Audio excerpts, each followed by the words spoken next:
Ya miré, sí, ya miré la de capacitación. Hi, good morning. Good morning, President Guzman. We'll be starting in just 1 minute.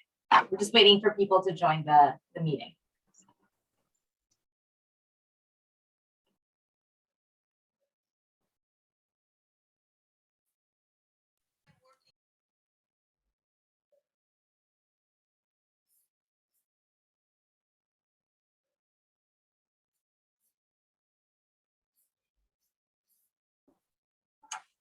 I'm going to go ahead and get us started. So, hi, everyone. Thank you so much for joining us today for this important conversation. Buenos días. Gracias por unirse a esta reunión tan importante cuando se reúne el grupo sobre la mujer. Me llamo Aquila Radishka. Para combinamos análisis con protección de la ley para las mujeres y niñas. Y es mi placer darles la bienvenida de parte de los copatrocinadores. Tenemos interpretación, así que si quieren pueden usar la opción de interpretación en el fondo de la pantalla, si quieren interpretación al español. Gracias de parte del Global Justice Center, FOS Feminista, la misión permanente de México a las Naciones Unidas, la misión permanente de Irlanda ante las Naciones Unidas y la Comisión sobre la Condición de la Mujer. El Centro Global y FOS Feminista están anfitriando una serie de eventos hablando sobre cómo los compromisos de los gobiernos para avanzar los derechos sexuales y reproductivos en todas partes del mundo es un indicador importante que refleja la democracia de todo el mundo. Nos complace tener el apoyo de Irlanda y México, como mencioné anteriormente, que son campeones de derechos sexuales y reproductivos, la seguridad de la mujer y políticas feministas. Como escucharán de los oradores, los dos países acaban de hacer un cambio en su contexto doméstico en acceso al aborto. Me complace presentar a los oradores hoy. La presenta Gassman y Fiona Broderick. Fiona Gassman es presidenta del Instituto Nacional de Mujeres en México. Cuenta con una trayectoria profesional nacional e internacional de más de 3 décadas en las áreas de planeación, diseño, implementación, monitoreo y evaluación de políticas públicas, programas y proyectos con énfasis en la salud sexual y reproductiva, así como iniciativas y políticas de igualdad de género, prevención y atención a la violencia contra las mujeres y su empoderamiento económico y político. Anteriormente, la presidenta Guzman ocupó el cargo de representante de la ONU en Mujeres en Brasil, representante del Fondo de Publicaciones de las Naciones Unidas en Guatemala y directora de la campaña del secretario general Join para poner fin a la violencia contra las mujeres para América Latina y el Caribe. Luego tenemos a Fiona Broderick. Fiona Broderick dirige el equipo de Derechos Humanos e Igualdad de Género en la representación permanente de Irlanda ante la ONU. Entre sus anteriores funciones es al Servicio Exterior irlandés. Fue segunda secretaria de la Embajada de Irlanda en Addis Ababa, en Etiopía, y tercera secretaria en la Unidad del Derecho Humanos del Departamento de Asuntos Exteriores en Dublín. Antes de incorporarse al Departamento de Asuntos Exteriores, Fiona trabajó en los servicios para personas sin hogar de Dublín. Tiene una máster en Derecho a los Derechos Humanos y Justicia Penal por la Universidad de Queen's de Belfast y una licenciatura en Ciencias Sociales para la Universidad de College de Dublín. Voy a comenzar haciéndole la misma pregunta a las dos oradores. ¿Qué lección pueden utilizar de la experiencia de su país para aumentar el acceso al aborto? Presidenta Gassman, ¿puede comenzar, por favor? Muchas gracias, Atla. Muchas gracias. Voy a hablar en español para que usemos la interpretación. El Gobierno de México, es realmente un placer iniciar este evento que impulsamos desde nuestras instituciones para establecer compromisos hacia un mejor futuro, poniendo en el centro todos los derechos humanos de las mujeres, incluyendo los derechos sexuales y reproductivos. Quiero saludar con mucho cariño a Aquila Radishka, sorry for the Pronunciation, presidente del Centro de Justicia Global, a Serra Cipel, directora de promoción global de FOS Feminista, a Brian Flynn, representante permanente adjunto de la misión de Irlanda ante Naciones Unidas, y a Kaiser Buckingham, directora de defensa del Open Society Foundation. Igualmente quiero agradecer el compromiso de las panelistas, ministras y activistas, funcionarios que participan y nos acompañan el día de hoy. En el Gobierno de México reconocemos que nuestra democracia se fortalece con la ampliación de derechos y el reconocimiento de la autonomía de las mujeres para decidir sobre sus propios cuerpos. Nuestro compromiso es con la salud de todas las mujeres durante toda su vida. Así quiero aprovechar este espacio para decirle que en el Instituto Nacional de las Mujeres, una de nuestras obligaciones asumidas está con la justicia reproductiva, que haga realidad los principios de atención médica libre, universal y gratuita para toda la diversidad de mujeres.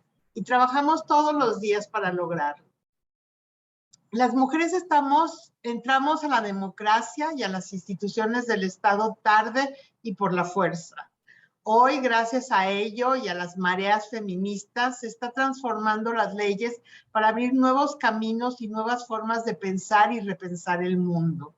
Hoy, gracias también a ellas, a los movimientos feministas de mujeres en toda su diversidad, es claro que tomar decisiones en sexualidad y reproducción libres de coerción y violencia es esencial con un enfoque de derechos humanos. Sin embargo, hay que estar atentas al retorno de discursos conservadores que ven con mucho desagrado los logros de las mujeres que están ganando terreno.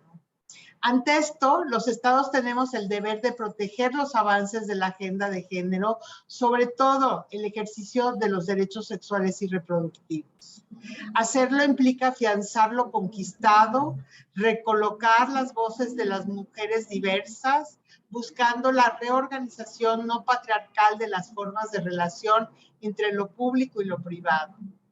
Y en este marco, el Estado mexicano, especialmente el gobierno del presidente López Obrador, ha demostrado su voluntad de contribuir a la consolidación de los instrumentos internacionales en materias de derechos humanos y población, tales como el Plan de Acción de Cairo, la Plataforma de Acción de Beijing, el Consenso de Montevideo y la Agenda 2030.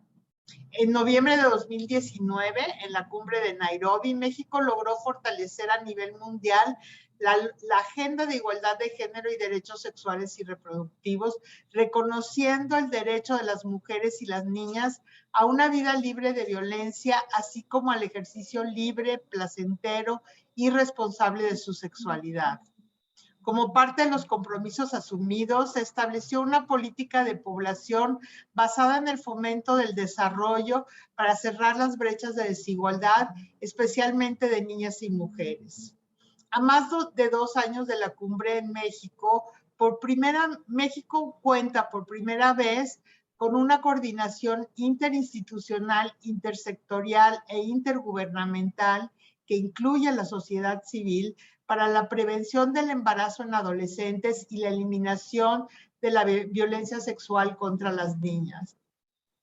El Instituto Nacional de las Mujeres apuesta estratégicamente por el fortalecimiento de esta estrategia que llamamos CENAPEA a nivel federal, estatal y municipal.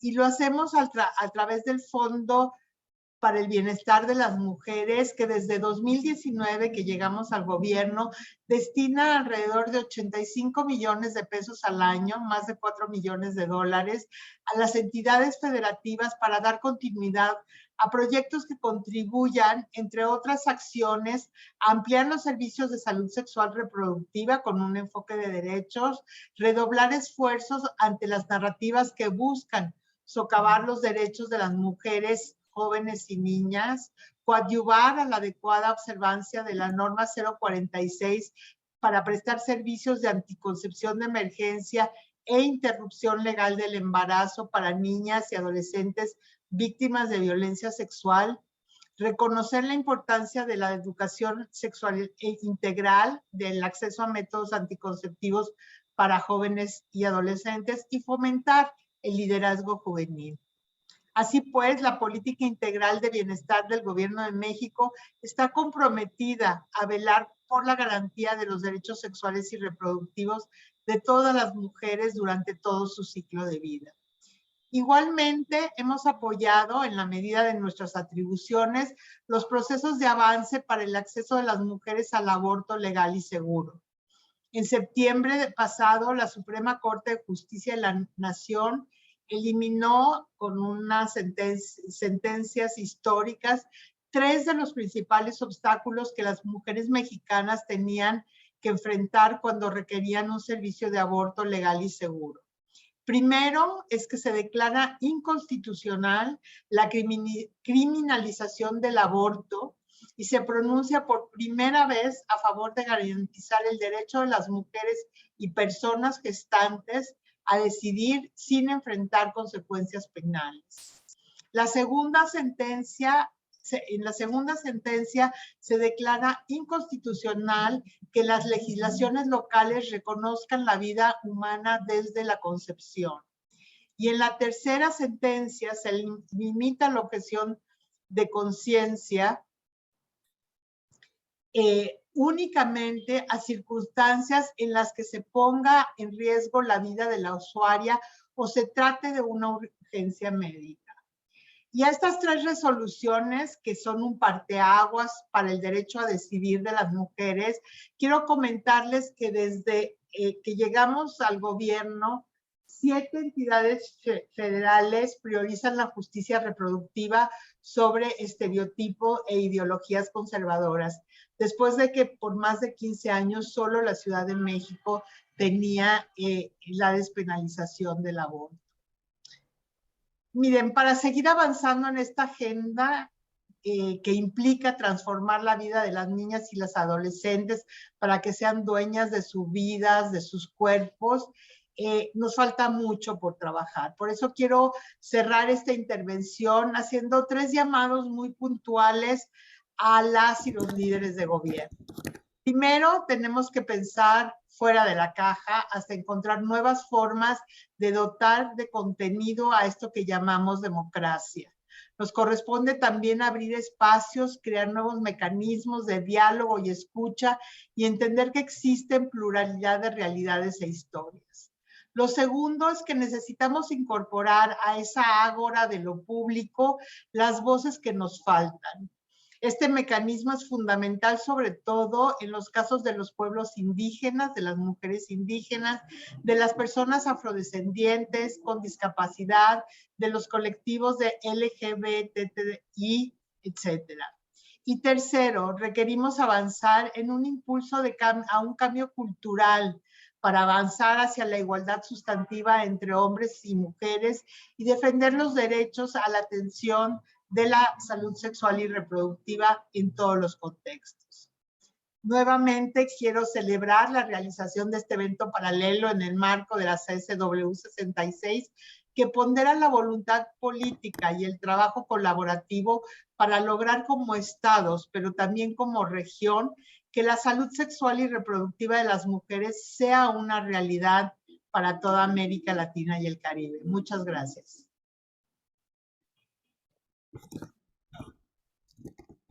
Thank you so much, President Glusman, for your inspiring Muchísimas remarks. gracias, señora presidenta, por sus observaciones. Ese llamado a la acción. Fiona, te doy la palabra ahora.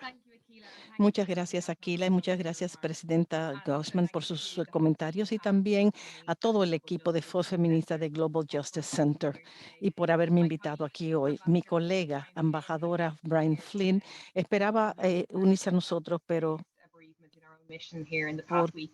hemos estado trabajando y reuniéndonos aquí a través de nuestra misión aquí en Naciones Unidas, así que no, pero obviamente no ha podido. Y me pidió que le excusara y estoy nos complace sobremanera coauspiciar este evento tan importante y también quedo a la espera de escuchar de los panelistas que van a hablar hoy.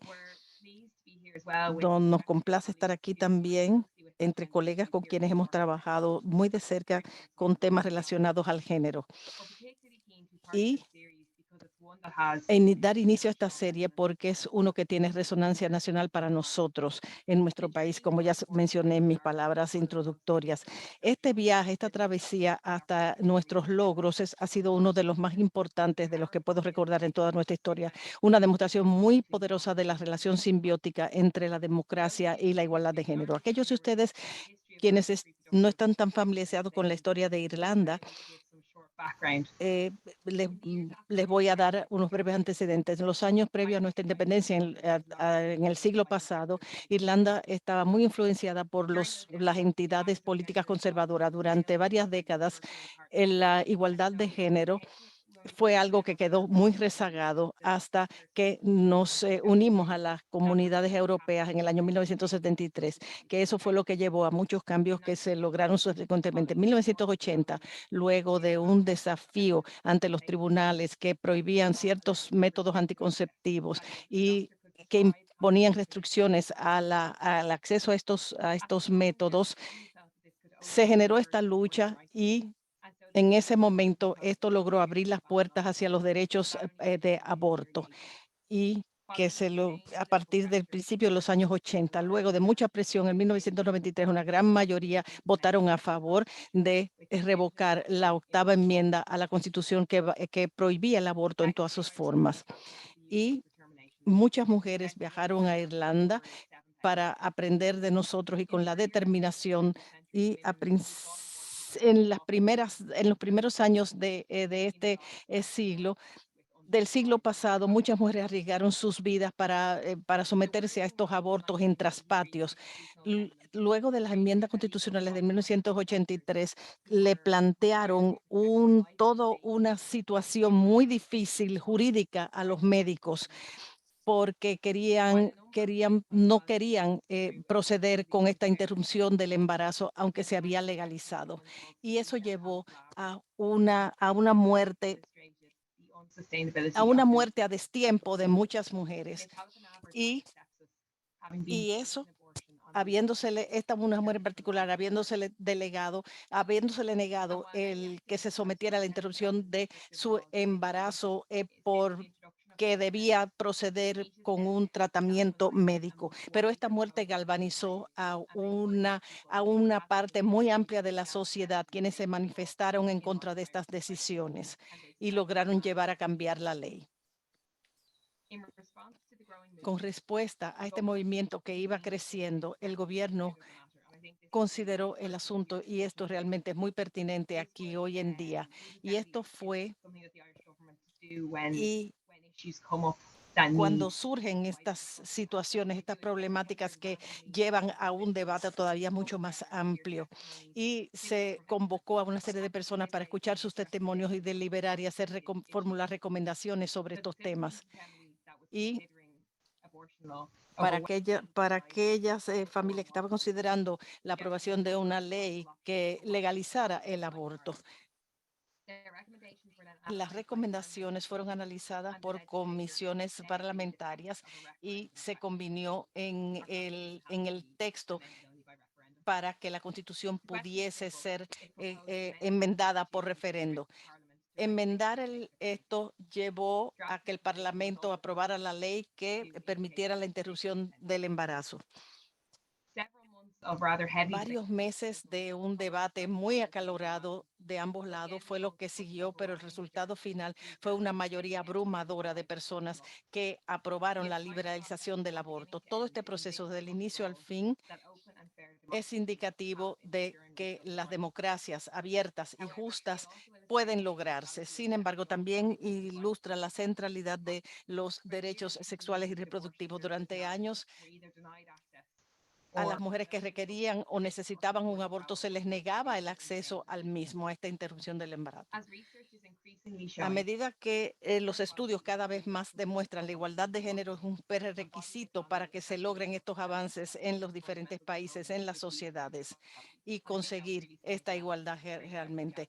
Y habla muy bien, como hemos podido escuchar de las observaciones de la presidenta Gassman. En Irlanda la importancia era poner a la disposición información justa en las manos de las personas para que pudiesen tomar estas decisiones bien informadas. Y la campaña de referendo en sí nos obligó a aprender los hechos y escuchar todas las argumentaciones, incluidos aquellos que se habían sometido a estos abortos en traspatio, como ejemplo de la importancia de colaboración entre diferentes instancias para generar y para llevar al cambio. La ley que subyace al acceso al aborto deberá ser revisada en 3 años, pero es un proceso que ya se inició y va a analizar el impacto de esta ley. Y se han distribuido estas convocatorias a estas consultas públicas. Quizás no es una ley perfecta, pero requiere que sea revisada una y otra vez constantemente en los meses venideros. Espero entonces seguir aprendiendo de todos ustedes y compartir nuestra experiencia con los demás. Y de nuevo, muchas gracias por la oportunidad de encontrarme aquí hoy y compartir esto. Y quedo a la espera de escuchar de los otros panelistas. Gracias, Aquila. Muchísimas gracias, Fiona. Y ahora le voy a dar la palabra a Bergen, que es nuestra moderadora para la reunión de hoy. Muchas gracias, Aquila, y gracias a Fiona, y gracias, Presidenta Gosman. Muchísimas gracias, Fiona y Presidenta Gosman, por hacer hincapié en esta relación simbiótica entre democracia y género, y por decir que las mujeres y toda la diversidad a través del curso de vida deben ser parte integral de una democracia. Me llamo Bergen Cooper y soy la directora de estudios de política en FOS Feminista, y hoy seré la moderadora de esta reunión. FOS Feminista se ocupa del trabajo y que hacen en sociedad con 3 organizaciones: la Federación Internacional de Planificación de la Familia, la región del hemisferio occidental, y el Centro de Salud y Género. Nosotros nos reunimos y formamos esta alianza feminista en junio de 2021 con la visión de promover la salud y los derechos y la justicia sexual y reproductiva a través de una lente feminista interseccional con el compromiso del sur global. Somos una organización internacional feminista centrada alrededor de la salud y los derechos sexuales y reproductivos de las mujeres, de los niños y de las personas de género diverso. Conjuntamente con nuestros socios, todo el mundo, realizamos esfuerzos de incidencia y de educación para promover nuestra agenda. Ahora que ustedes saben quién soy, vamos a proceder. En cuanto First, here are some brief para remarks. hoy, primero vamos a escuchar comentarios muy breves de cada uno de nuestros panelistas y luego tendremos un debate moderado. De manera que vamos a dejar abierta este salón para preguntas y respuestas de parte del público. Si tienen una pregunta, por favor, háganla a través del panel. Pueden ustedes utilizar el chat en la parte inferior de su pantalla. Por favor, utilizan el cuadradito de preguntas y respuestas en la parte inferior de su pantalla, no en el chat. Pero yo estaré revisando el chat de todas maneras y vamos a estar moderando sus preguntas a través de las presentaciones. Si tiene su pregunta, se dirige a un panelista en particular, por favor, indícalo cuando haga su pregunta, o siéntase en libertad de dirigir sus preguntas y comentarios a todos los panelistas. Una vez que he dado estas instrucciones, voy a preguntar a cada uno de los presentadores y luego daremos inicio a nuestra conversación. Melissa es Upreti es la presidenta del Grupo de Trabajo de la ONU sobre la discriminación contra las mujeres y las niñas y abogada nepalí de derechos humanos. Lleva más de 2 décadas defendiendo los derechos de la mujer mediante el uso de leyes y mecanismos nacionales, regionales e internacionales. Ha dirigido misiones de investigación, ha emprendido litigios estratégicos, ha reforzado la capacidad de las organizaciones de la sociedad civil y ha prestado apoyo técnico a gobiernos de Asia para las reformas legislativas. Su trabajo actual es de alcance global y se sitúa en la intersección del género, el trabajo, la política macroeconómica, la violencia de género y los derechos sexuales y reproductivos. La señora Opreti es becaria del Programa de Derecho Internacional de la Salud Sexual y Reproductiva de la Facultad de Derecho de la Universidad de Toronto y en la actualidad directora principal de Programas y Promoción Mundial del Centro para el Liderazgo Mundial de la Universidad de la Mujer de la Universidad de Rogers en Estados Unidos. Bienvenida, Melissa. Y Nolene Nabulibu es una organizadora comunitaria feminista, analista, educadora y activista que trabaja por la justicia socioeconómica, ecológica y climática y por los derechos humanos universales en los asentamientos urbanos informales en las zonas rurales y marítimas de Fiji, en el Pacífico, en todo el mundo desde hace más de 35 años. Guiada por los movimientos feministas autónomos, Noelín trabaja con las comunidades, los gobiernos, el sector del desarrollo y las Naciones Unidas para promover estrategias heterodoxas y audaces sobre cuestiones urgentes y complejas de derechos humanos y justicia en el desarrollo. Es la directora ejecutiva de Diverse Voices in Action DIVA for Equality, Voces y Acciones Diversas, y desempeña muchas funciones en movimientos sociales. En el año 2020, Noelín recibió el premio Joan B. Dunlop de la Coalición Internacional por la Salud de las Mujeres por su labor de promoción. Bienvenida. Andrés Constantín es asociado de la Iniciativa de Salud y Derechos Humanos y director adjunto de los programas de Derecho Sanitario del Instituto O'Neill. Además, es profesor adjunto de Derechos en la Universidad de Georgetown. Trabaja en cuestiones jurídicas y políticas relacionadas con la salud y se especializa en los derechos de salud sexual y reproductiva y la regulación de los factores de riesgo de las enfermedades no transmisibles. Además de su trabajo en el Instituto O'Neill, Andrés está cursando su doctorado en Ciencias Jurídicas en la Facultad de Derecho de Georgetown y es becario senior del Instituto Aspen en el año 2021. Muy bienvenido, Aiden. Y Jane Maina es la directora ejecutiva del Trust for Indigenous Culture and Health, TICA. Lleva más de 14 años trabajando por los derechos de las mujeres, especialmente por los derechos de salud reproductiva. En el año 2007 se unió a TICA como responsable del programa de sexualidad. Su trabajo ha incluido el desarrollo de programas, materiales divertidos de educación sexual, formaciones sobre opciones de salud reproductiva y la defensa del cambio de actitudes, leyes y políticas y la creación de espacios seguros para una conversación honesta sobre el sexo y la sexualidad. Anteriormente, Jay trabajó con Women in Law and Development en África, defendiendo la promulgación y aplicación de la ley de delitos sexuales en el año 2006. Bienvenidos a todos. La conversación de hoy tratará sobre muchos temas que se sobreimponen, el avance de los derechos humanos, protección del ambiente y cómo encarar las crisis medioambientales y contrarrestar el autoritarismo, entre otros. Sabemos que estos desafíos con frecuencia han tenido un impacto muy dispar sobre las diferentes comunidades, las poblaciones LGBTQ, las mujeres, las niñas, las comunidades indígenas. Muchas veces se dejan fuera de estas conversaciones. Después de convocar en diciembre pasado una cumbre sobre democracia, los Estados Unidos y otros países ahora se han embarcado en un año de acción que concluirá en diciembre de este año. Esta cumbre se fundamentó en 3 pilares: defender en contra del autoritarismo y eliminar la corrupción y la promoción de los derechos humanos y la protección de estos derechos humanos. Quisiera ahora preguntar a nuestros panelistas, con el tema de CSW este año, alcanzar la igualdad de género en el contexto del cambio climático, a ustedes, ¿cómo es que la salud y los derechos sexuales y reproductivos se relacionan a estos pilares y al cambio climático y por qué son esenciales para la democracia? Melissa, voy a comenzar contigo.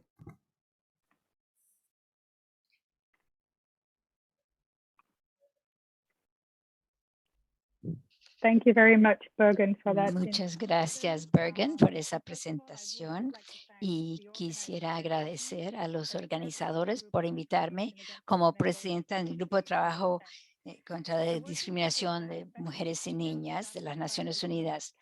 El Consejo de Derechos Humanos y el Mecanismo de Derechos de la Mujer. Quiero reconocer la presencia de México en este evento porque son copatrocinadores y han contribuido mucho a ese informe. También quisiera reconocer la presencia de Irlanda porque son campeones también. Me complace estar aquí con todos los panelistas para cambiar ideas sobre desafíos y oportunidades en cuanto a la autonomía corporal de la mujer.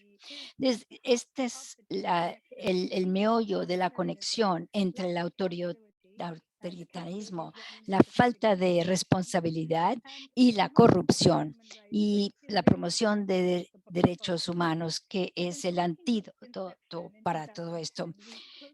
En el 2010 hemos analizado la persistencia de discriminación social contra las mujeres y en los países que hemos visitado, y el enfoque ha sido la vida política, la vida económica y social, la familia, cultura, salud y seguridad.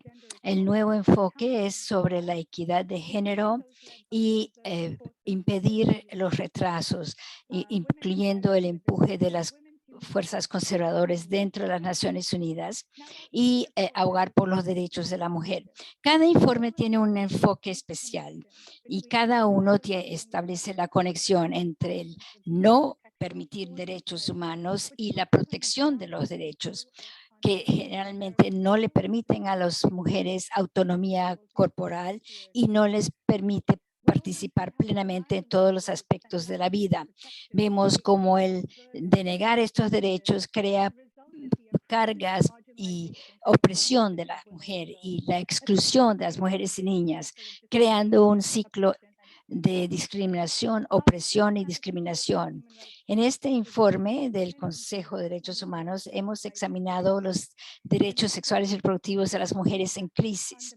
Y en ese informe enfocamos sobre el hecho que en momentos de crisis los derechos sexuales y reproductivos son afectados porque crea discriminación que las mujeres comparten en toda su vida y exacerba los riesgos de las mujeres y niñas, incluyendo, entre otros, leyes discriminatorias, políticas discriminatorias que no le dan prioridad a la inversión en servicios de reproducción sexual y le excluyen a las mujeres y niñas de las políticas debido a ideología y la falta de creencia en derechos sexuales y reproductivos.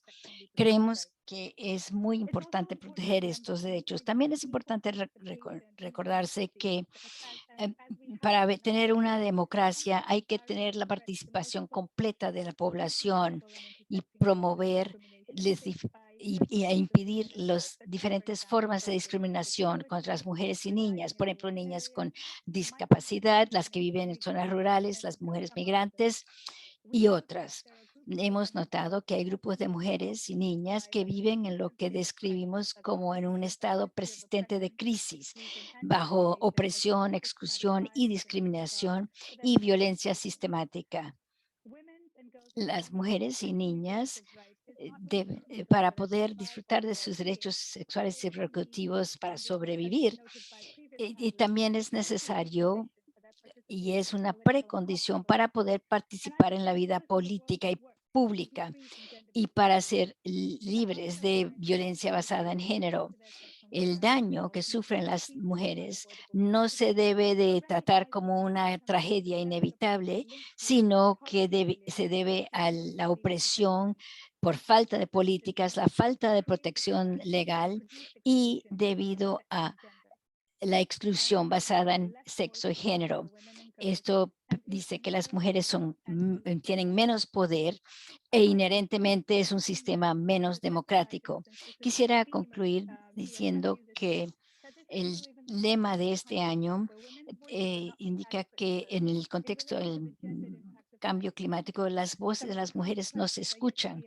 Las consecuencias de la toxificación del planeta tiene un efecto sobre la fecundidad, la fertilidad y también crea más cánceres reproductivos. Muchos van a pagar con sus vidas debido al ignorar esto.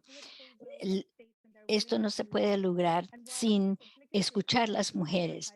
Y aunque es obligatorio darle prioridad a las mujeres, es muy importante eliminar todas las barreras para la participación de la mujer y la libertad de la mujer tiene que ser preservada. Gracias. Muchas gracias. Ahora quisiera pasarle la palabra a Nolene. Te voy a hacer la misma pregunta que le hice a Melissa.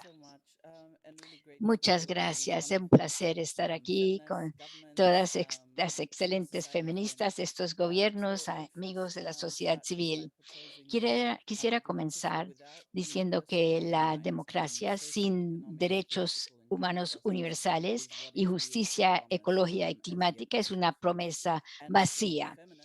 Y para las feministas como yo, la democratización, si incluye los principios de equidad, comienza con la autonomía corporal, la integridad del cuerpo y la habilidad de tener acceso a los derechos humanos, incluyendo los derechos sexuales y reproductivos, y los derechos a la orientación sexual, identidad de género y características sexuales. Hay que ponerle fin a todos los procesos opresivos y crear nuevas alternativas justas. Esto quiere decir que el grupo colectivo no importa, y es importante, pero hay que actuar comenzando con la gente para poder negociar los diferentes grupos que existen y los diferentes aspectos con el socio, con el socio íntimo y poder actuar dentro de los países y tener impacto sobre las cosas como la supremacía blanca, colonialismo, imperialismo, todo que todavía existe hoy en día. Ese es el desafío principal para todas las personas, pero sobre todo las niñas, mujeres, personas binarias, LGBT, indígenas, afrodescendientes, la mayoría en el sur, incluyendo en el norte, y los que están al frente de los cambios climáticos en las zonas glaciares, islas, Nepal, otras zonas, también en los establecimientos informales, las zonas marítimas, las costas. Es muy importante de hablar sobre la interseccionalidad de todo esto. Si criminaliza tu orientación sexual o tu identidad de género, es estigmatizada por la comunidad, si tus características sexuales son medicalizadas, es muy difícil ser un miembro completo de un Estado. Y también yo argumentaría que las 2 o 3 mujeres en el Pacífico que sufren de la violencia basada en género, las tasas son las más altas en el mundo, tampoco están disfrutando de la democracia. Y si tu país sufre de los daños causados por el COVID-19 y no se quiere hablar de las pérdidas y la injusticia de vacunas, la corrupción de los flujos financieros, el nivel del que envía y el que recibe, la militarización, el autoritarismo. Si todo esto existe, no es un miembro completo de una nación. Así que cuando hablamos de una nación y la democracia, no estamos hablando de todos, solo hablamos de aquellos que tienen poder, tienen privilegios y que son aceptables, que tienen análisis, textos y en persona son mucho más visibles. Tenemos una de las constituciones más avanzadas en Sojisek, en Fiji, pero hay muy poco impacto al nivel local en cuanto a la identidad de género. No podemos, por ejemplo, las parejas de mismo sexo no pueden adoptar. Hay muchas maneras en que personas como yo no pueden participar en el proceso democrático.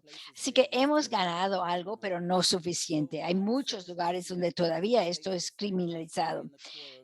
Por eso es que los derechos sexuales y reproductivos hay que luchar por ellos para cambiar el foco del desarrollo, para enfocar más en el cuidado y el bienestar social. Si no se logra esto, tenemos las emergencias ecológicas que existen hoy en día.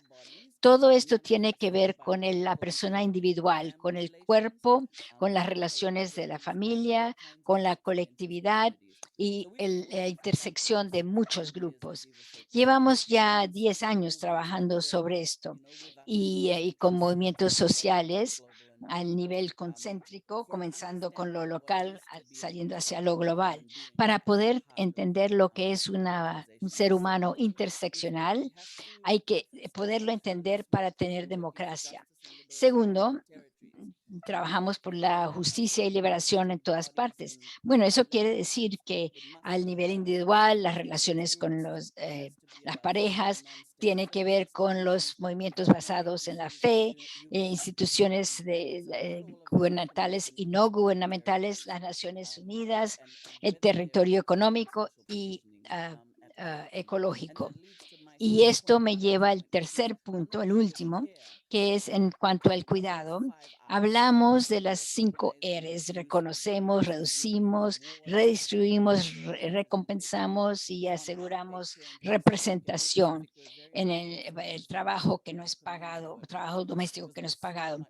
Pero en el Pacífico ahora hacemos hincapié sobre el trabajo comunitario que se hace en la comunidad por las mujeres exclusivamente. Tenemos 3 estudios que demuestran que las mujeres son las que hacen 3 veces el trabajo no pagado en la comunidad en Fiji. O sea que uno no puede participar enteramente en la sociedad si está exhausta, cansadísima. Y la sociedad depende de tu trabajo, pero no te da ningún beneficio. Más vale trabaja en contra de ti basada en las leyes patriarcales.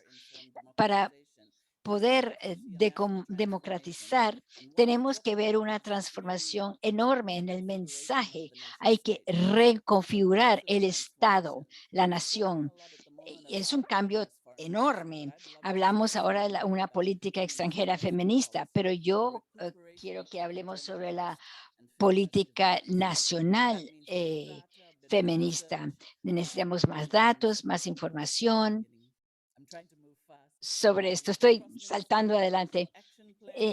Planes de acción cruzada, de información cruzada ministerial y el tratamiento de los derechos sexuales reproductivos, la violencia contra las mujeres y niñas, protección social, en infraestructura social de salud, y tenemos que hablar de los cánceres ginecológicos. Por ejemplo, 9 de las 10 mujeres que tienen un cáncer ginecológico viven en el sur.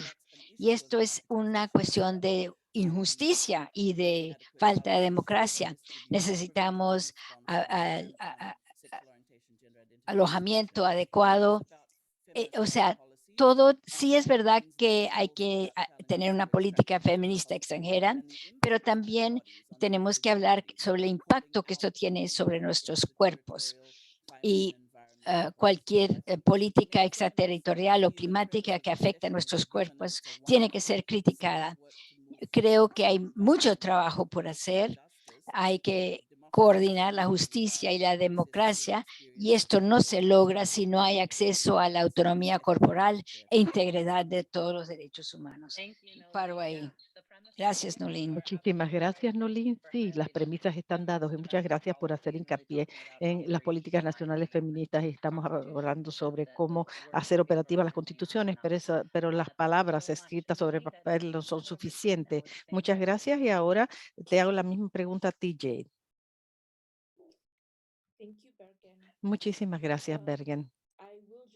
Yo solamente voy a resaltar algunos aspectos para no repetir lo que han dicho mis colegas y tratar de resaltar las vinculaciones que vemos entre interseccionalidad y la igualdad, y en cuanto a la democracia y la corrupción y el cambio climático, cómo se está todo interrelacionado, y también y la protección y la salud sexual y reproductiva es esencial a la democracia, porque la democracia florece solamente cuando la gente se siente igual a los demás y se es tratada con dignidad. Las personas que reciben una atención médica desigual no tienen la posibilidad de participar igual que los demás, porque están esforzándose para acceder, para tener respuesta a sus necesidades médicas, y también lo que son los procesos democráticos y se relacionan y que le brindan la oportunidad a las personas para encontrar esa voz y manifestar sus necesidades. La corrupción les roba a los países de los recursos necesarios para... yo vivo en un país, por ejemplo,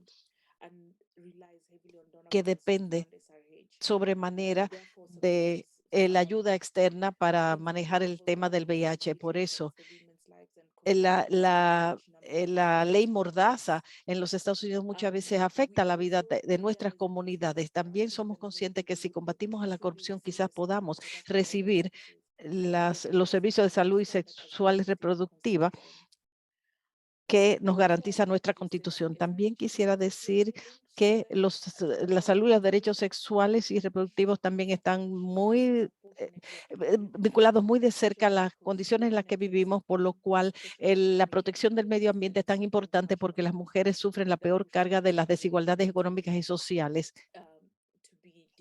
que les llevan a no estar suficientemente empoderadas y no poder disfrutar plenamente de sus derechos.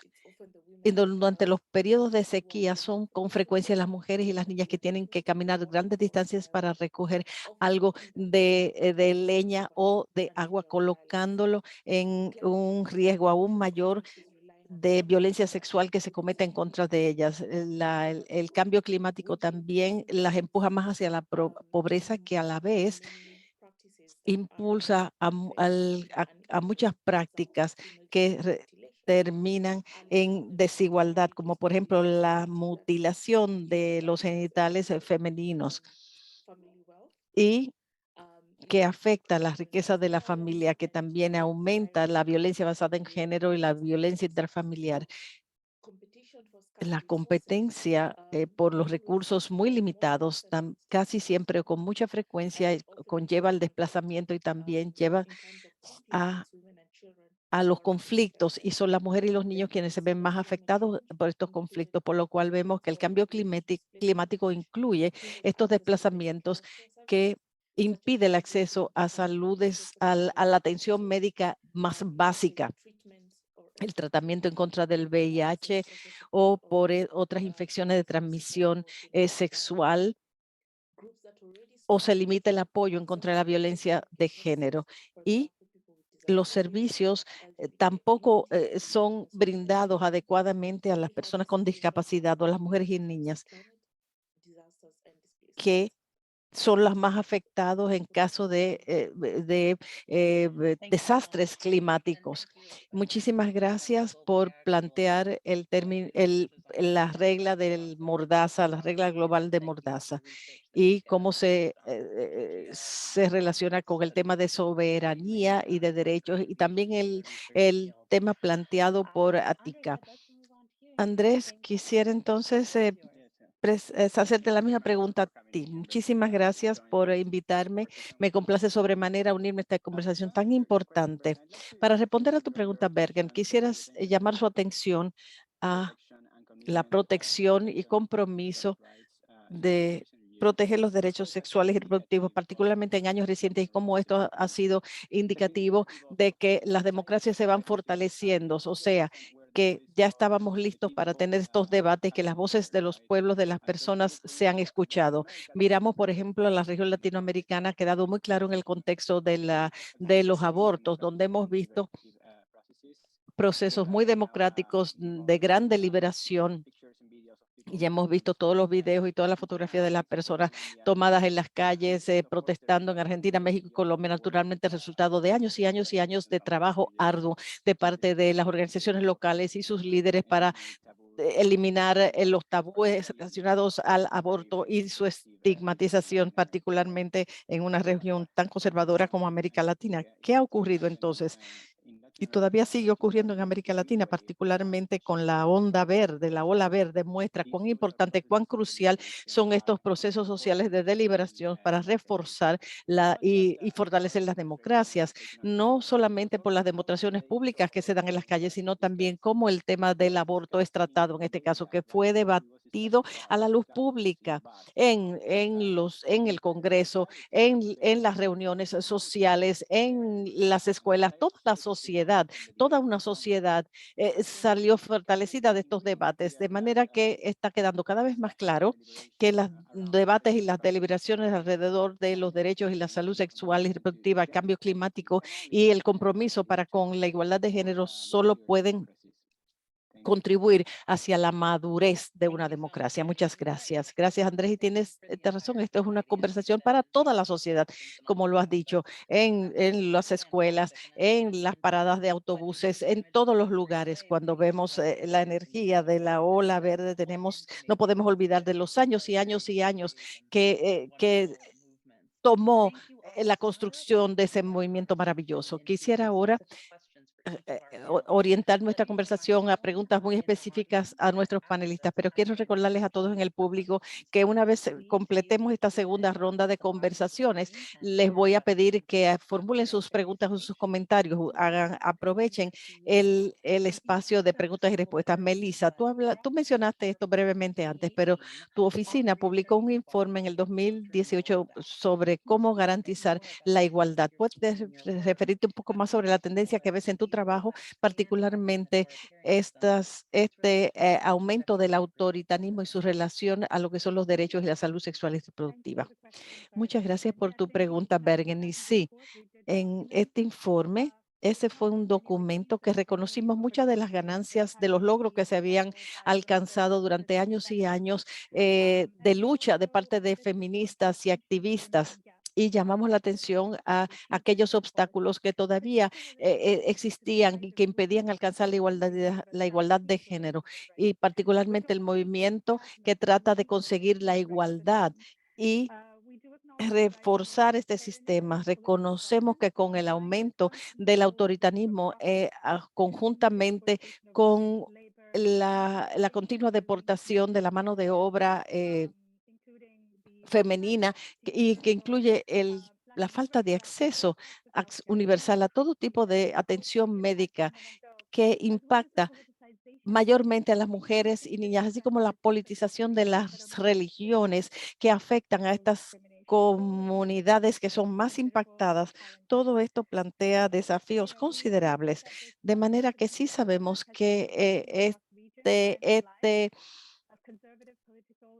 esta situación en que se combate ha sido ocupado por el fundamentalismo y han infiltrado instituciones claves que antes eran a quienes nos dirigíamos para que protegieran nuestros derechos. Y somos conscientes que hay muchos obstáculos que enfrentan las mujeres y las niñas a sus derechos durante toda tu vida y que debemos reconocer, porque esta es una realidad innegable, que la discriminación que enfrentan a nivel de la familia con respecto a sus derechos y salud sexual y reproductiva, particularmente en lo que respecta al aborto y su autonomía corporal, es lo que conlleva a todas estas luchas. Y hay una construcción cultural del género en todo el mundo que es propulsado por las religiones y esa relación tan estrecha que muy abiertamente no respetan las normas de derechos humanos. Y esto es algo que hemos reconocido y sabemos que los movimientos fundamentalistas y de derechas trabajan conjuntamente a nivel internacional, quizás con mucho más frecuencia que movimientos como los nuestros, que defienden los derechos humanos y de las mujeres y que se asocian con estos actores que son tan problemáticos. Pero algo que sí voy a decir y es que si hay algo que es importante recordar es que hay cada vez más países que apoyan los derechos y salud sexual y reproductiva de las niñas y de las mujeres. El movimiento feminista en el pasado ha desempeñado un papel primordial, haciendo un llamado de atención a esta realidad. Y muchos están utilizando estos marcos y relacionándose con mecanismos independientes, incluido el grupo de trabajo y muchos de los procedimientos de estas entidades y otras. Y nosotros como mecanismo seguimos relacionándonos para enfrentar estos desafíos, particularmente en lo que respecta a estas organizaciones que no reciben el respaldo de sus propios gobiernos y no tienen los recursos suficientes. Y esto es un hilo conductor muy común.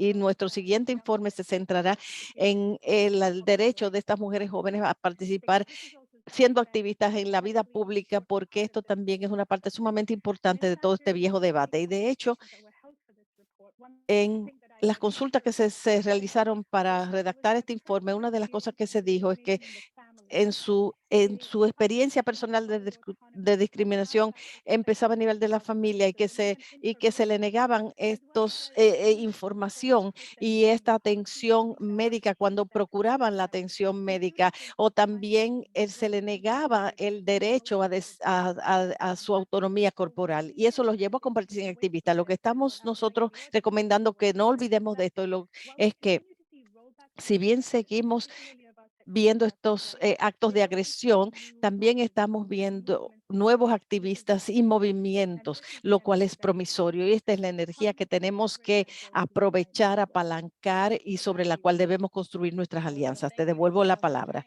Sí, muchas gracias. Yo estoy muy entusiasmada por ese próximo informe y quedaré a la espera de aprender sobre estos nuevos activistas y comprender un poco más sobre cómo esa discriminación a nivel de la familia es el primer lugar que constituye un mal, pero también es lo que inspira a estas activistas a participar de la vida pública. Nolín, te pregunto a ti, el cambio climático impacta a todas las poblaciones, pero algunas se ven impactadas de manera desproporcionada, mujeres, niñas, personas de género diverso y también las personas de la comunidad LGBTQ. ¿Y puedes hablarnos de las vinculaciones entre el cambio climático y estos aspectos que he mencionado y qué medidas deben asumir los gobiernos para proteger los derechos de todas las personas? Gracias. Y también me entusiasma ese informe, así que te quedaré a la espera. La salud y los derechos sexuales y reproductivos, como todos sabemos, es central a todo a toda la democratización y la eliminación de la injusticia, porque el gobierno es donde se sienten más las violaciones contra los derechos humanos y el cuerpo es el vehículo que utilizamos para movilizarnos todo el día. Y digo esto porque a veces nos olvidamos del hecho de que todos estos están siendo experimentados en un solo cuerpo, un solo órgano, de manera que cualquier respuesta de salud y derechos sexuales y reproductivos tiene que embarcarse dentro de la lente de igualdad de género y derechos humanos.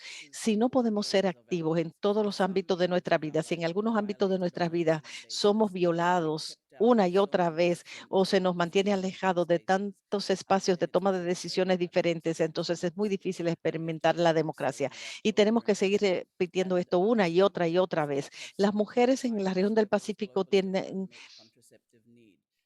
uno de los niveles más elevados de necesidades de anticoncepción no satisfechas en todo el mundo y no hemos logrado convencer a nuestras comunidades jerárquicas, patriarcales y a estos estados insulares de que todas las comunidades se ven afectadas cuando no se respetan los derechos y la salud sexual y reproductiva, que es una prioridad. En nuestra región, por ejemplo, tenemos las comunidades no transmisibles como una emergencia regional y muchos de nosotros estamos planteados que eso también debería tratarse sobre las necesidades no satisfechas de salud y derechos sexuales y reproductivos.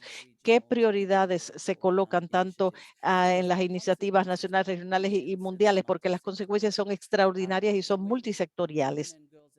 Cuando las mujeres y las niñas y las personas con discapacidad, trabajadores sexuales de las comunidades LGBTQ son confrontados con todos estos desastres naturales y realidades de encierro como a consecuencia del COVID, todos los daños y pérdidas que nuestras comunidades enfrentan todos los días, como las inundaciones, la salinidad del agua, la intrusión de agua en masas terrestres, el daño que se experimentan los sistemas alimentarios. Como 50% de nuestra población está subempleada o desempleada en este momento porque tuvimos que observar un cierre total y completo a consecuencia de la pandemia del COVID, de meses y meses. Y lo que eso nos hace físicamente, pero toda la regresión que estamos viendo con respecto a 20 años de avances en muchos de estos temas de pobreza y salud y desnutrición y la salud de los padres y los niños. Es algo que estamos viendo esa regresión en este momento, pero también está el tema de los servicios médicos y de la atención psicosocial. Y cuando usted le agrega a eso, vemos un aumento de un 200% en violencia basada en género solamente en el último trimestre. Y esto es en un país donde las tasas ya son 70% per cápita que afecta a todas las mujeres, 84% de violencia en contra de las mujeres LGBTQI. En Fiji, en esta situación, si bien claramente podemos esbozar los vínculos entre salud y sexual y reproductiva, cambio climático, desarrollo y democratización, el Estado con frecuencia no responde metódicamente con la celeridad que se requiere, porque hay que tratar de lidiar con estas realidades, pero se va a compartimentalizando y cada estado tiene sus particularidades y la forma en que responden no es de manera coherente y sistemática. Y luego terminamos no encarando las realidades alrededor del abuso de menores, pero también cosas tales como la salud menstrual, la anticoncepción de emergencia. No pudimos ni siquiera movilizarnos libremente a través del país a consecuencia del COVID, o sea que no podíamos trabajar de manera transfronteriza. De manera que lo último que voy a decir, y estoy avanzando un poco en mis observaciones, quisiera decir que, por ejemplo, tenemos que pensar tanto cuando hablamos de estos temas. En un único mes en Fiji, en el mes de enero, tuvimos lluvias intensas, tres de las 4 semanas, una gran inundación seguida de un ciclón que nos afectó directamente, 2 más que pasaron muy cerca, que produjo más inundaciones, personas que ya tenían tan poco en sus casas perdieron lo poco que tenía y tenemos se generan daños físicos y luego la erupción volcánica que experimentamos en el mismo mes de enero con toda eh, daño psicológico que ocasionó a nuestras poblaciones. Preocupaciones de salud, un desplazamiento constante, temas relacionados a la soberanía y a la soberanía alimentaria y ahora también tenemos las enfermedades como dengue, leptospirosis, 1,000 casos ya registrados. Con frecuencia la gente puede decir, bueno, el cambio climático es un problema, es parte de toda la historia de las personas del Pacífico, pero no son conscientes de cuánta pérdida, cuántos daños está impactando cada trabajo que hacemos en cada uno de los aspectos de nuestra vida, incluida la salud y los derechos sexuales y reproductivos y la justicia de género. Debo decir que cuando se nos ocurren respuestas, sistemas, usted me hace una pregunta sobre el gobierno, por ejemplo, una de las cosas que estamos viendo con frecuencia, el gobierno de Fiji ahora ha instituido eh, estos dispositivos sanitarios, las toallitas sanitarios que se distribuyen de gratis. Eso es algo de ayuda para que cambie el sistema, pero lo que estamos tratando de alentarlos es a que digan que eso también se trata del tema de la problemática del agua, el saneamiento, el empobrecimiento generalizado.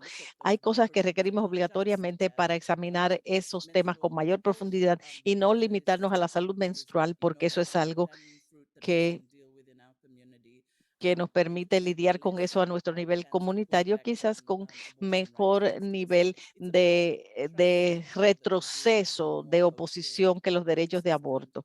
O sea, lo que queremos es una respuesta más coherente de parte de las políticas que benefician a nuestras comunidades. Gracias, Nora. Y dices que hay que seguirlo repitiendo, que si nos mantienen fuera de los espacios no vamos a experimentar la democracia. Gracias por hacer hincapié sobre los silos que existen dentro del gobierno y cómo cada uno de estos puede ser un silo y el cambio climático no puede ser un silo porque tiene un impacto sobre todo el aspecto de la sociedad. Jane, quisiera pasar a ti. Sabemos que el colonialismo y la degradación ambiental pueden impedir el desarrollo sexual y reproductivo. ¿Nos puedes hablar un poco sobre cómo el conocimiento indígena y las culturas indígenas pueden crear un espacio seguro para avanzar los derechos sexuales y reproductivos combinados con el cambio climático, con la justicia climática? Perdón, acaba de decir que el cambio climático afecta a las personas de manera desproporcional y creo que las personas indígenas son las más marginalizadas y por ende más afectadas por los cambios climáticos. Y sin embargo, aun cuando saben cómo vivir de manera sostenible, ese conocimiento no se toma en cuenta y el conocimiento se ignora y no puede contribuir al cambio como debería de ser. Hay que preguntarse sobre la importancia del conocimiento indígena y el beneficio que podría tener para la democracia, sobre todo tomando en cuenta maneras sostenibles de administrar la tierra, las tierras, los cultivos. Hay mucho conocimiento de las comunidades étnicas en Kenia y en el resto del mundo. La pérdida de ese conocimiento cultural los empuja más hacia exclusión social y no le da a la nación y al mundo en general los beneficios de ese conocimiento. También representa una oportunidad perdida en cuanto a la crisis climática. Por ejemplo, sabemos que la contaminación contribuye 60% a la degradación de las tierras. Las personas indígenas tienen niveles muy altos de pobreza y han perdido el conocimiento indígena a las organizaciones que toman sus tierras. El conocimiento indígena les ayudaría a cómo dividir las tierras y cómo evitar maneras insostenibles de agricultura. La salud sexual y reproductiva no se pueden realizar si no existen otros derechos humanos fundamentales. Tienen que haber normas adecuadas de vida, de comida, de agua, de ropa y acceso a la cultura para saber cómo afectan las personas. Sabemos que la cultura tiene mucha influencia en cómo la gente se viste, cómo se casan, cómo cuidan la tierra y el ambiente. O sea que la cultura es un punto clave de todo. Y sin embargo, cuando nos estudiamos la cultura y sobre todo las culturas tradicionales, las vemos desde la perspectiva de las fallas en vez de analizar los beneficios y cómo pueden contribuir a mejorar la sociedad. Tenemos que valorar lo que es positivo, amplificarlo y trabajar con las comunidades para establecer un sistema de salud y bienestar y ayudar a las comunidades a cambiar lo que hay que cambiar para que se puedan ser más resilientes e inclusivas. Sabemos que muchas de las comunidades sí hay algunas cosas que tienen que cambiar porque la cultura ha evolucionado, pero no podemos de verlo de una manera exclusivamente negativa. Hay muchas culturas que tienen aspectos muy positivos que pueden contribuir. Y si tomamos eso en cuenta, entonces podemos transformar la cultura comenzando con el trabajo de la base para arriba en vez de arriba para abajo. El cambio transformativo de las culturas puede ayudar a eliminar la colonización. Hay que elaborar políticas basadas en la cultura para que aquellas personas afectadas por el cambio climático sigan siendo incluidas en la toma de decisión.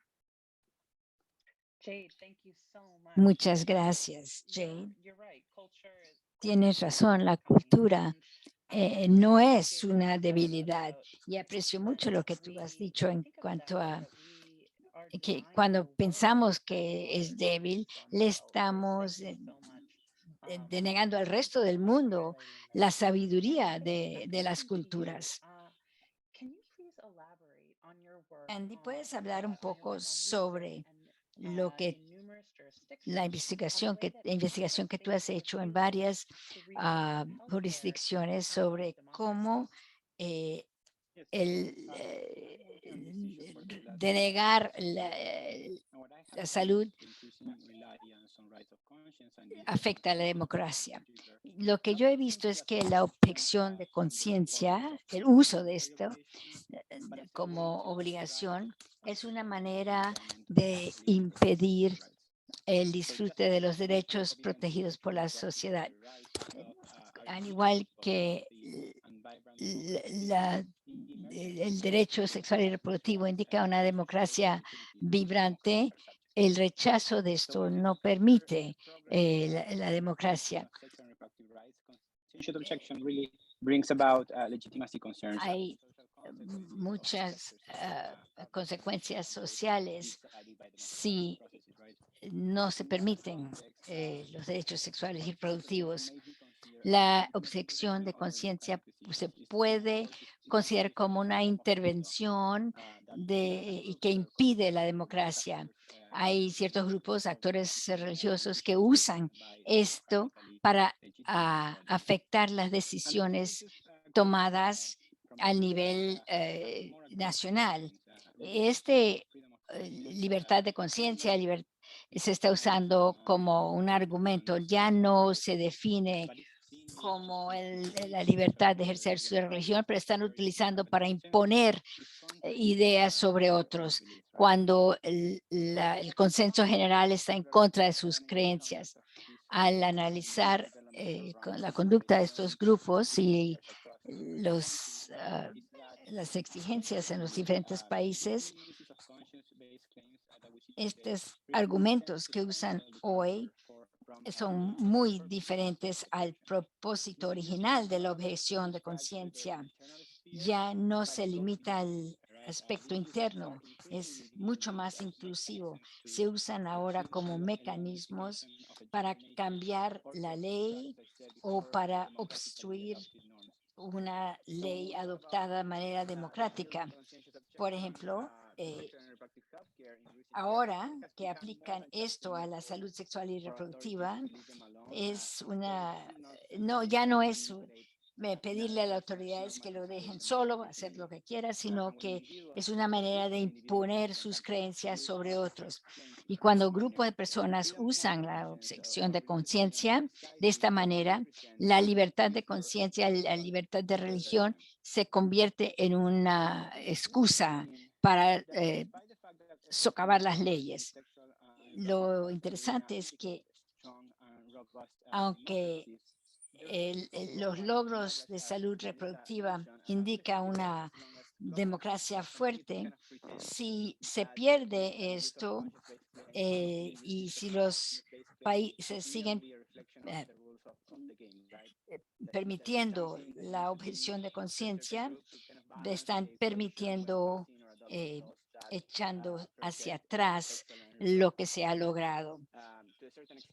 Hasta cierto punto, como estamos hablando cambio climático, es como pasar una ley que dice no pueden contaminar el río, pero en la ley, pero se le puede dar una excepción si esto afecta a tu negocio. Claro que va a afectar tu negocio, el negocio de las compañías de acero. Es inútil permitir esa exención, pero eso es lo que está ocurriendo con derechos sexuales y reproductivos. Por eso es que es muy importante que los gobiernos reconozcan que este uso de objeción de conciencia no es una manera de negar los derechos sexuales y reproductivos. Esto es muy interesante, es una manera de vetar lo que se ha logrado.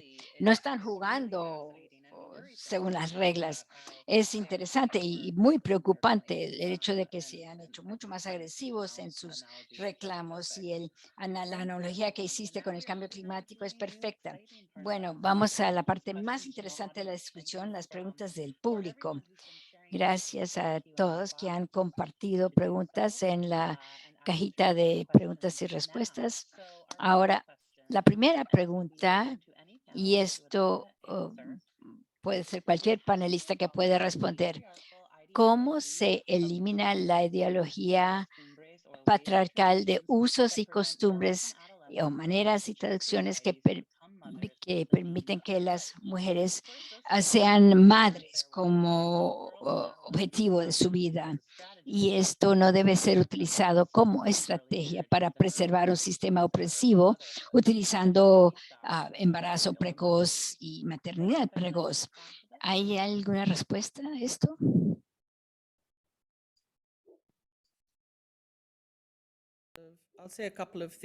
Voy a decir un par de cosas, si les parece bien. Yo diría en primer lugar que cuando comenzamos hace 10 años, una de las primeras cosas que intentamos hacer es garantizar que tuviésemos una idea muy clara políticamente entre nosotros, nuestra institución, sobre cuáles eran nuestras políticas y cómo nos alejábamos de ese conjunto de políticas. Y una vez que usted hace eso, es muy fácil para usted ir construyendo una sensación, un sentido político de entendimiento. Y no digo esto solo como un colectivo feminista, una organización de la sociedad civil. Yo creo que eso puede lograrse también a nivel institucional. Usted tiene que tener muy claro cuáles son las líneas rojas, las fronteras insuperables, y también se refiere a los sistemas de significado. Estar claro cuando hablamos sobre cosas de semiótica, de la fabricación del significado, y no temerle, porque si constantemente simplemente decimos, muy bien, es así como lo hemos hecho durante miles de años y nunca vamos a cambiarlo ni hacer las cosas de manera diferente, entonces realmente permanece así. Pero si ustedes se acostumbran a poder hablar sobre cómo se forman los significados, cómo los conservamos, cómo los negociamos, cómo se sistematizan, cómo se genera la resistencia en contra de esos, y cómo hacemos una compilación de esas resistencias, ese significado, y cómo los renombramos, se convierte en parte de su práctica política, independientemente de quién sea, si usted esté en el sector gubernamental o no. Y solo quiero compartir con ustedes un ejemplo. Hemos estado construyendo estos puentes, hemos estado trabajando en lo que es la infraestructura física, infraestructura social, como parte de nuestro trabajo relacionado a la justicia de género. Así que estábamos construyendo un puente con la comunidad local, y parte de lo que tuvimos que negociar es el hecho de que teníamos constructores no binarios, de género no binario, que venían a estas comunidades durante semanas una y otra vez, y la negociación era si en estos pueblos, en sentido general, a las mujeres jóvenes no se les permitía utilizar pantaloncitos cortos. Gracias a nuestras negociaciones con los ancianos, no solo se logró eso, hablar sobre temas de seguridad en el lugar de trabajo y muchos de esos otros temas, sino también poder hablar sobre la identidad de género y la expresión de género. Y luego teníamos cada vez más mujeres jóvenes que fueron capaces de trabajar con ese tipo de trabajo, y al final ayudaron en la construcción de ese puente, aportaron. Y para mí es un ejemplo muy concreto de por qué no debemos detener, no podemos dejar de hacer el trabajo de cambio de valores y cambio de normas, porque estas posibilidades se dan cuando ya existe dentro de nosotros mismos una práctica social, como lo dijo Jade, no hacerlo desde un lugar en que nos sentimos molestas o ansiosas o temerosas o airosas, sino hacerlo en una forma en que lo sentimos correcto, y para conseguir la justicia social para todos, no solo para las mujeres. Nunca nos comprometemos en ese conjunto de narrativas políticas. Si un gobierno, por ejemplo, quiere trabajar con nosotros por eso, a causa de eso, entonces damos un paso atrás y alguien más que ocupe ese espacio, y luego más adelante regresa a este trabajo. Y ahora somos asesores técnicos para el gobierno de Fiji sobre el Plan de Acción Nacional de Violencia contra la Mujer. Hace 10 años jamás habrían visto una institución liderada por una lesbiana que ocupase un espacio ahí en ese ámbito. Así que seguimos derribando barreras. Gracias, Nolín, y las posibilidades son infinitas. Siempre hay posibilidades que permiten el cambio de normas. Antes de seguir adelante, quiero preguntarle si alguno de los otros panelistas quiere intervenir. Sí, por favor. Elena, adelante. Muchas gracias, Bergen. Yo sí quisiera solo agregar que, dado que si estamos dispuestos a reconocer la discriminación que se inicia a nivel de la familia, ahí se generan estos miedos. Entonces, la semilla de la transformación tiene que sembrarse a nivel de la familia. ¿Qué tipo de valores entonces son los que transferimos a nuestra descendencia, a nuestros niños, aquellos sobre los cuales tenemos influencia, el tipo de conversación que sostenemos con ellos, que promovemos la igualdad a nivel de la familia o les hacemos ser responsables por lo que hacen? Nosotros como individuos tenemos un poder extraordinario para llevar adelante los cambios de normas e iniciar este proceso en nuestras vidas cotidianas, porque las personas sobre las que tenemos influencia en nuestra propia familia, los niños que criamos, quizás en el espacio, en la esfera pública, podrían llegar a ser los tomadores de decisiones. Pero todo eso se moldea a nivel de la familia y es ahí donde necesitamos comenzar, reconociendo que es ahí el origen de la problemática. Sí, claro que sí. Muchísimas gracias. ¿Y hay alguien más que quiera intervenir? Bien, Jay, la siguiente pregunta es específicamente para ti. Alguien escribió, me encanta cómo Jay se refirió a la transformación cultural. Quisiera escuchar ejemplos sobre cómo TIC ha trabajado con las comunidades para elevar y amplificar aquellos que son positivos y en sus palabras, aclarar lo que debe ser cambiado para convertirse más incluyente, en más equitativa, en una democracia más robusta. Jay, muchas gracias por esta pregunta. Yo pienso que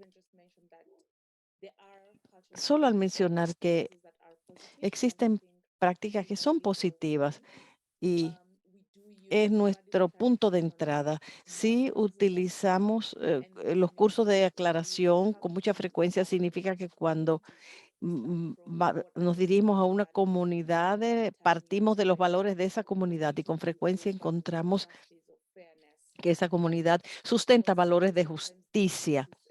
Y a veces cuando los explicamos, cuando usted ilumina, arroja luz sobre esto, cobran conciencia de las diferencias fundamentales y empiezan a referirse a las cosas que quisieran cambiar. Se parte del reconocimiento que hay muchas prácticas culturales diferentes que debemos seguir respaldando para aportar justicia e igualdad. Y hay algunas prácticas que son o han ido evolucionando para crear desigualdades e injusticias. Así que nuestro trabajo con las comunidades comienza por interrogar acerca de las realidades y como tal traer nuestras formas o renovar los conceptos y las ideas de igualdad y justicia o identificar formas en que podemos cambiar esas cosas adversas. O sea, este es un enfoque de abajo hacia arriba. Hemos encontrado mucha retribución cuando nos referimos a las causas raíz de estas problemáticas y que nos permiten darle un giro a la educación. Y cuando trabajamos de esta forma, se generan estos diálogos a nivel de las comunidades que se abren a preguntas y aprender y volver a aprender sobre estos aspectos, sobre género y constructos de género y cómo lo abordamos nosotros mismos. Y siempre encontramos que estos diálogos son los que generan estos cambios transformadores. Muchísimas gracias, Faith. La forma en que tú hablas sobre interrogar la realidad para arrojar luz sobre las nuevas prácticas es muy importante.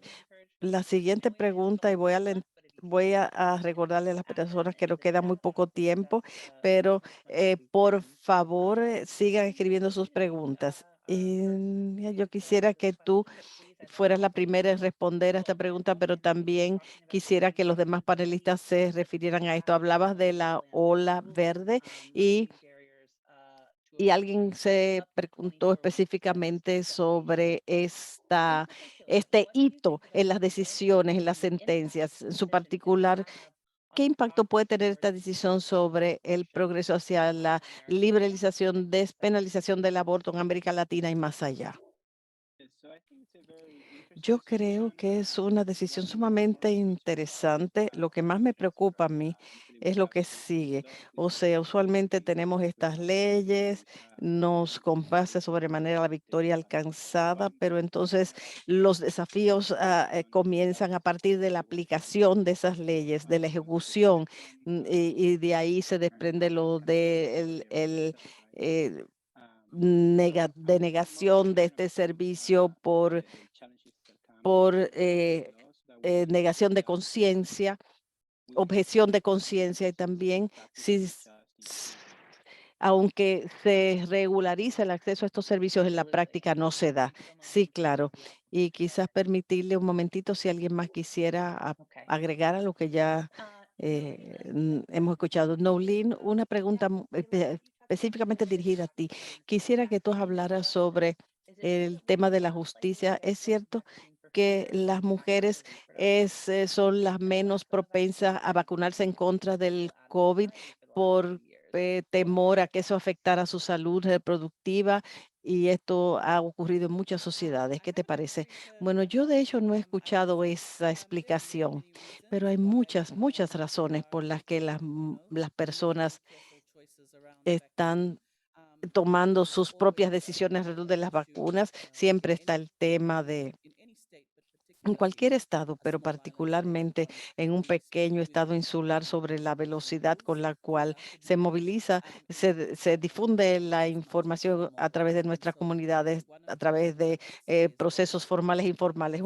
Algo que sí quiero decir es que una de las primeras cosas que debimos hacer como sociedad civil en asociación con los gobiernos es, eh, es difundir información que claramente estuviese basada en evidencia, particularmente que entre las comunidades rurales y otras. Así que no puedo agregar más nada, sino decir que para nosotros eso fue un desafío enorme, y que sí, la igualdad de la equidad de las vacunas está en el centro de todas nuestras decisiones tomadas alrededor de la COVID-19, y todavía existen comunidades a través del sur económico, incluyendo en Papua Nueva Guinea, con tasas de vacunación muy bajas y niveles de equidad de vacunación muy bajas, y tenemos que acelerarnos para tratar de resolver esta situación. Muchas gracias, Nolín. Y yo sé que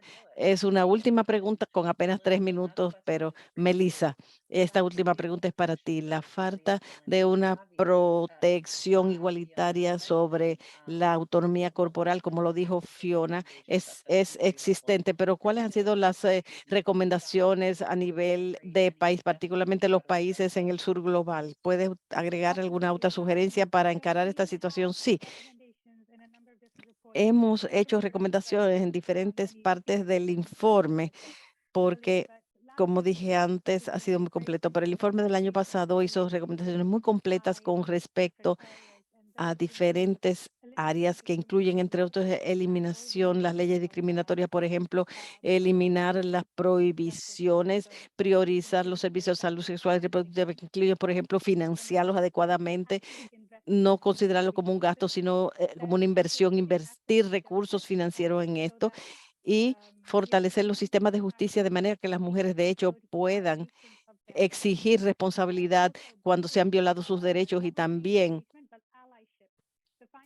construir estas asociaciones, encontrar formas de trabajar con los hombres, aunque la mayoría de aquellos que tienen poder son los hombres, son la mayoría de los tomadores de decisiones, así que necesitamos que sean nuestros aliados.